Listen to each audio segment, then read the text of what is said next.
Greetings, friends. Operational situation on the 18th of May. Let's analyze in more detail the Kharkiv direction. Let's analyze in detail the Pokrovsky direction, and of course, the Rabotinsky ledge, the Orekhovsky direction, and in general, we will talk about Zaporozhye with you. We will start with the Kharkiv border area, where active military operations are continuing, both in the direction of the settlement of Lipsy and in the direction of the settlement of Volchansk. As for the settlement of Lipsy of the Liptsevo direction, active hostilities continue in our country within the gray zone. We are not fixing any significant changes yet. Therefore, the activity is in the gray zone. As for the section of the Staritsa-Bukrovatka, there were reports, but from the Russian side, that they managed to move further along the Staritsa and take it completely under control. Under full control, so I do not have such information. In any case, it is stated on their part. But the fact that active hostilities are currently taking place within the gray zone remains, and the enemy has partial success. But it is too early to say that he has managed to gain a foothold. I would say, for the most part, this concerns the bookshelf, not so much the old woman as the bookshelf. The main emphasis is on it. As for Volchansk, footage of active hostilities in the city itself, in the northern part, was published. So, according to the new footage that has been published, we are not recording the further advance of the enemy yet. Although it is probably correct to say the consolidation of Russian troops in new areas, because fighting continues within the gray zone. And within the gray zone, we need to add that Russian troops are present, so we continue active hostilities. This is still the hospital area that we talked about before, it's still the same. The northern part, that is, the presence of the enemy is there, but whether it has managed to gain a foothold, and what groups are acting here on its part, it's too early to say, because the main thing is now being done by the Russian command. It's transferring equipment to the new Volhanka, Godish, respectively, further to Volchansk through small landings, it's all moving. So they are preparing, I would say, to increase the pressure, but so far the forces that are involved, nothing supernatural has happened. They are preparing for the main strike. At the same time, a number of experts from our side have already reported that their company failed and so on. I would not make such premature statements again, because today, it was today, that President Zelensky personally announced that the situation has not yet been stabilized. What I have been telling you all the previous days is that it is too early to talk about any stabilization, but even conditional. Therefore, what I told you today is already a reality, as they say, the Kapensky-Limansky section, without significant changes. The main pressure from the Russian troops is still the same, the area of Kislovka, in the direction of Ivanovka, and in the direction of the settlement of Berestovaya, without significant changes. Activity within the gray zone, although one of the forest belts in the direction of Berestov, it is questionable. I would even say a section of the beam. Now it is questionable whether the Russian troops managed to gain a foothold in the area of the same beam, but this remains to be clarified.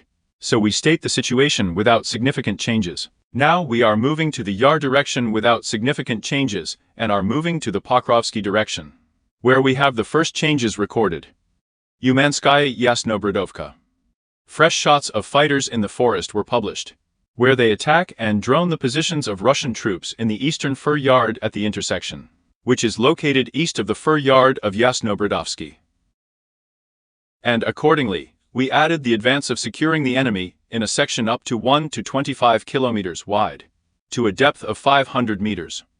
This is preliminary.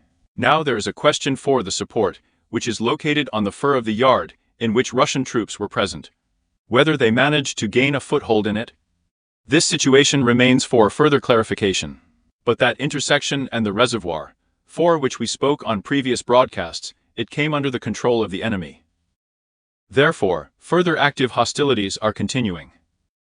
We do not fix any new changes according to Non-Tylov, there is a lot of contradictory information.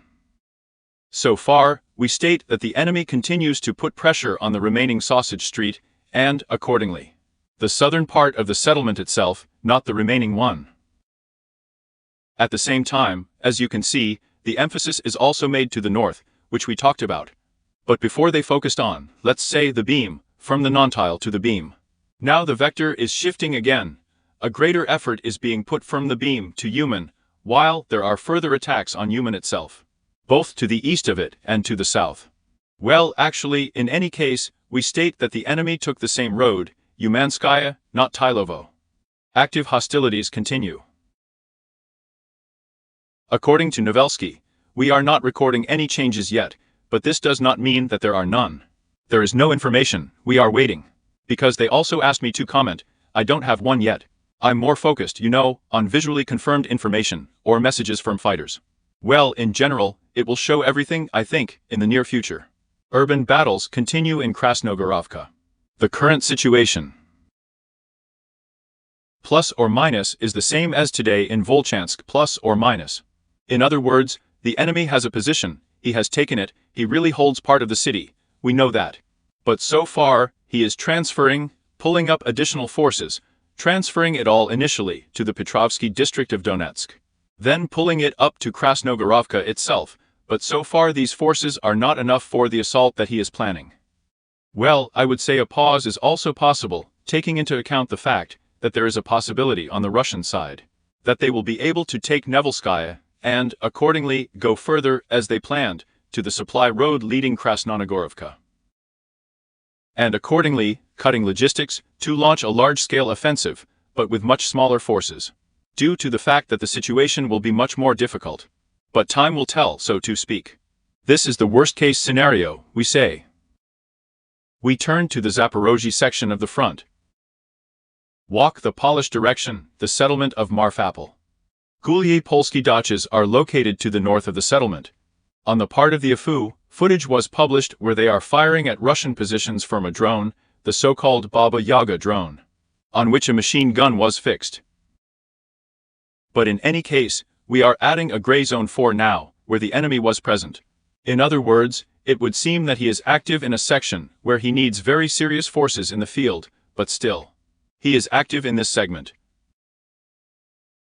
That's why we added a gray zone with you. This is more clarification on the situation.